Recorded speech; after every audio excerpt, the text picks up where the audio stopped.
Мустафина Розалина. Я учусь в 1 В классе, 20-я гимназия.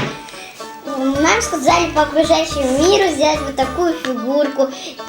И я сделала здесь зверей, природу, их всяких там дом сделала из пластилина. Это все из пластилина, кроме заборчика. Он у меня из палочек. И сейчас я вам расскажу сказку.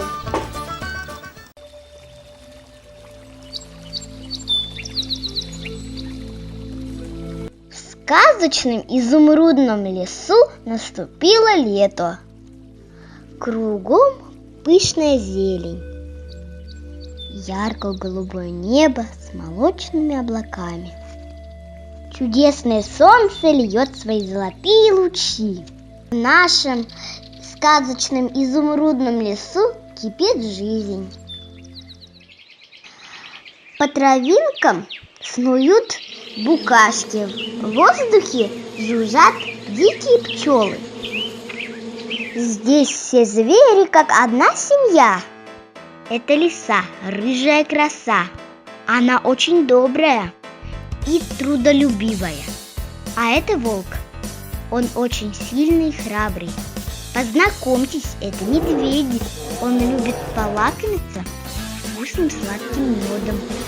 А пчелы его настоящие друзья. А вот эти зайчишки-братишки, они очень озорные мальчишки.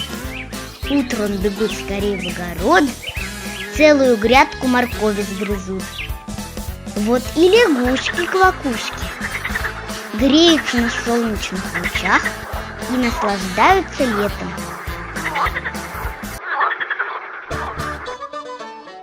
Наша настоящая охрана – это петушок Золотой Гребешок и сорока Белобока.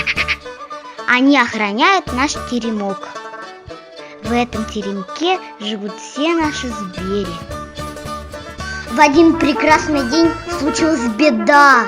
Загорелся наш теремок. К счастью, сорока Белобока и петушок Золотой Гребешок вовремя заметили дым и позвали на помощь.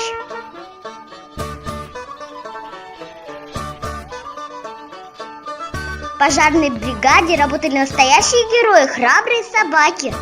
Они быстро справились с огнем. И все наши звери были очень счастливы. Дорогие дети, берегите природу. Уходя домой из леса, уносите с собой стеклянные бутылки и затушите костер. И запомните, друзья, это важные слова. Позвонить при виде дыма 01 необходимо. Вот и сказки конец. Кто послушал, молодец!